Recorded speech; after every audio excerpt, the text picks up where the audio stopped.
Tegin 8. ja 9. klassile sellised mängukaardid. Leidsin selle mängu internetist. Selle nimi on siis The Game.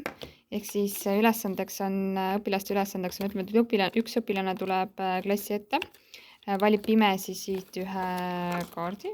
Ütleme, et ta võtab Mountains ja siis ta peab rääkima sellel teemal. Ja nii kaua räägib, nii kaua kui suudab ja aeg läheb käima siis, kui ta hakkab rääkima ja aeg läheb kinni siis, kui ta jääb mõtlema kauemaks kui 3 sekundit või ütleb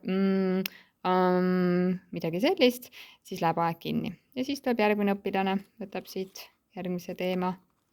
Et siin on hästi palju erinevaid sõnu ja teemasid, millest rääkida.